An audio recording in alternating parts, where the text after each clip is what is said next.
Olá, alunos da terceira série do ensino médio. Hoje nós vamos estudar o capítulo 16 do livro Sociologia para o Ensino Médio, Direitos e Cidadania no Brasil.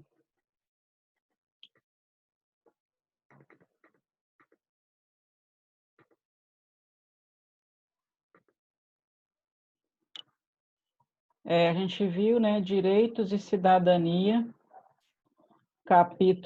depois a gente viu o capítulo Movimentos Sociais, né, e agora Direitos e Cidadania no Brasil.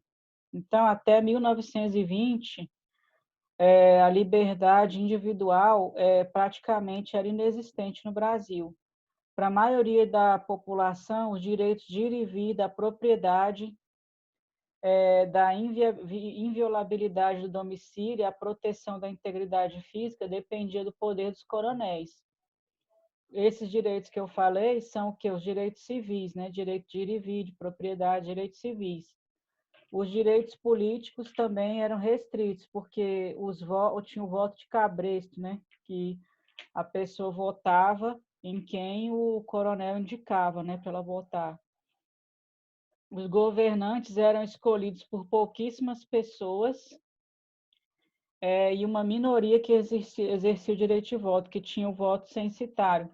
Só a pessoa que tinha determinada renda que podia votar, e as mulheres não votavam, né, nessa época. Somente no final da década de 20, algumas pequenas conquistas foram alcançadas: direito de organização, direito de se manifestar e de fazer greve, né? Os direitos sociais eram quase inexistentes durante o período imperial e o período da República Velha. A assistência social era feita por grupos religiosos, né? E o Estado não se envolvia nessa questão. O Brasil teve duas constituições nesse período, a Constituição de 1824 e a Constituição de 1891. Mas algumas das determinações nessas duas constituições nunca foram efetivadas, nunca foram feitas na realidade, né? O cumprimento de regulamentações como a da jornada do trabalho infantil não era levado em conta. Essa regulamentação do jornada do trabalho infantil estava na Constituição de 1891, mas nunca foi colocada em prática, né, na vida real. Os movimentos sociais que surgiram nesse período refletiam, né, reação aos abusos sofridos, né, pela população e propunham novos direitos para a população. Entre 1930 e 1964, os direitos civis e políticos, a situação dos direitos civis e políticos variou bastante, mas na maior parte do tempo eles foram restritos ou banidos. Os direitos sociais só vão aparecer na Constituição de 1988, né? Como eu já falei para vocês aqui no vídeo sobre direitos e cidadania, né? Entre 1930 e 1945, os direitos civis e políticos evoluíram um pouco. Foi um período que tinha a Constituição liberal. Em 1937 foi implantado o Estado Novo, que era um regime ditatorial que se prolongou até 45. De 1945 a 64, os direitos civis e políticos retornaram à situação estável, tinha liberdade de imprensa, de manifestação e de organização partidária, mas houve exceções. Por exemplo, no governo de Getúlio Vargas, colocaram-se em prática as reformas trabalhistas no Brasil. Um dos primeiros atos do governo do Getúlio Vargas foi a criação do Ministério do Trabalho e a criação a consolidação das leis do trabalho CLT, que foi em 43, né? Que foi a primeira a primeira criação de leis relacionadas aos direitos do trabalhador. Tinha toda uma estrutura, né, sindical, previdenciária, jurídica, para que esses direitos do trabalhador existissem de fato, né? O sindicato era permitido, o funcionamento do sindicato, mas ele tinha que ter autorização do Ministério do Trabalho para existir.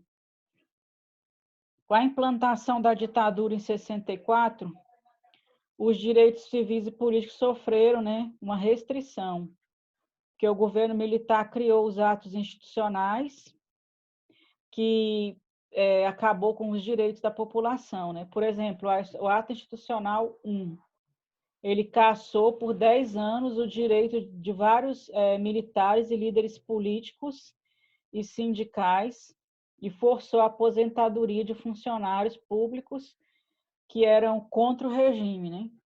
Funcionários públicos, civis e militares. A pessoa era contra o regime da ditadura militar, então já aposentava para ela não ficar dando problema para eles, né? Não ficar fazendo oposição ao governo, num cargo, né, que ela estava exercendo. O ato institucional número 2 aboliu a eleição direta para presidente da República, extinguiu todos os partidos políticos e impôs o bipartidarismo, que só tinha 2 partidos.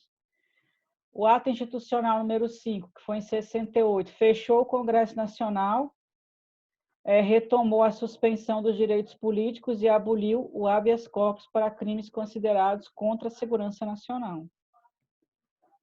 Então, os direitos civis básicos foram desrespeitados com a proibição das greves, prisões arbitrárias foram realizadas, violação de domicílios e correspondência e as torturas, né, que aconteciam nas prisões. Para que a ditadura parecesse legal, os militares mantiveram o Congresso Nacional em atividade, só que sob vigilância e com interrupção do funcionamento quando eles achavam que era necessário. Também contribuindo para a aparência de legalidade, a Constituição de 46 foi mantida, mas os atos institucionais mudaram, né, a Constituição original.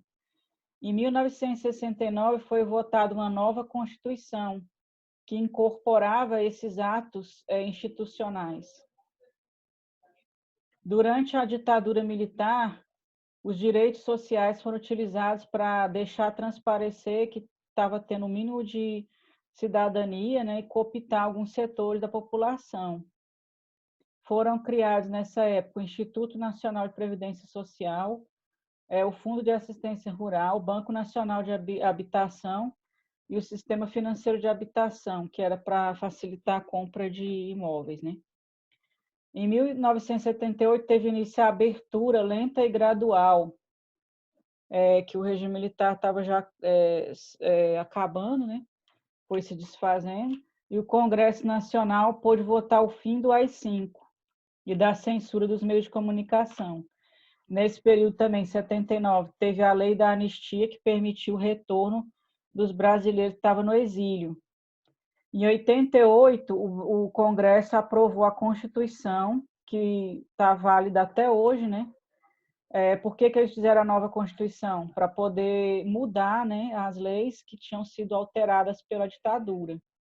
A Constituição de 88, ela é chamada de Constituição Cidadã, porque ela foi a primeira que dava plenos direitos civis, direitos políticos e sociais para todos os cidadãos, né?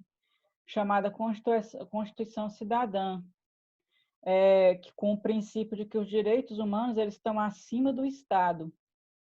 E então eles criaram, na Constituição Cidadã, foram incluídos os direitos sociais pela primeira vez, né? As outras constituições do Brasil nunca tinham incluído os direitos sociais. Então, agora vocês vão fazer a atividade que eu deixei para vocês, e na próxima aula a gente vai ver a questão dos movimentos sociais no Brasil ao longo da história. Até mais.